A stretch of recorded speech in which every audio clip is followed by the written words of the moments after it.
Of Major General Qasem Soleimani, the commander of Iran's Quds Force, the Revolutionary Guard unit responsible for foreign operations. Soleimani was killed in a U.S. drone strike in Baghdad.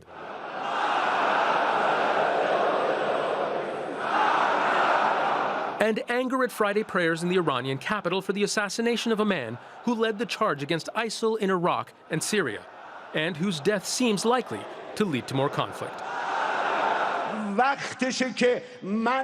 God willing, it is now time to clear and cleanse the region of these devils. It is now time to show more resistance to the Americans and show our resistance with action, to tell those Yankees to get out of here, get lost.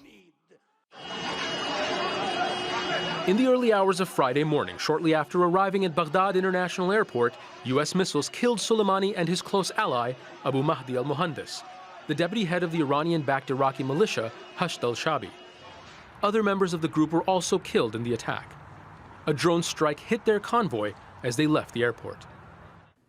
For Iran's Supreme Leader Ayatollah Ali Khamenei, Soleimani was a trusted confidant, a member of his inner circle. His killing in a targeted attack, the most extreme escalation in tensions between Tehran and Washington in recent years. Khamenei warned there will be revenge. The cruelest people on earth assassinated the honorable commander who courageously fought for years against the evils and bandits of the world. Soleimani's martyrdom will make Iran more decisive to resist America's expansionism and to defend our Islamic values.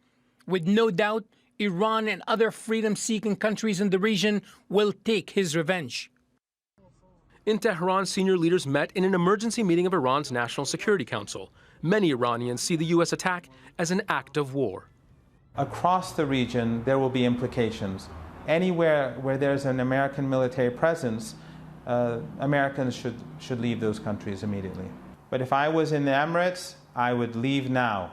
If I was an American in Iraq, I would leave now. If I was an American any part in Southwest Asia, I would leave immediately. The United Nations High Commissioner for Human Rights described the killings as a likely violation of international law. The idea that Iran is not going to respond is wishful thinking that will make the debacle of invading Iraq look like a walk in the park. I do not think that President Trump really understands what he's gotten the United States into going up against Iran. I would argue that going to war with Iran will be the most significant adversary that the United States has encountered since World War II. U.S. Secretary of State Mike Pompeo tweeted a video showing Iraqis celebrating the attack, while Soleimani enjoyed widespread support for leading the charge to displace ISIL from Iraqi strongholds. Some Iraqis blame Iran for instability and interference in their country, and Soleimani directly for the deaths of more than 500 Iraqis in violent anti-government protests, which began in October. Feared by his enemies, inside Iran, Soleimani has for years been one of the most popular national figures in the country. The international face of Iranian resistance to American pressure, he remained largely untouched by the waning popularity in recent years of the country's government over economic issues. While there is talk of revenge, many Iranians don't want to see a war. Mr. Trump unfortunately acted decisively, saying that we won't go for war, but pushed the issue to war. The leaders must exercise restraint so that the tension in the region wouldn't increase further, because this can have very serious consequences for the countries in the region. It will definitely increase violence, but I fundamentally disagree with violence and conflict. I believe people moving toward peace and negotiation to reach their goals is much better.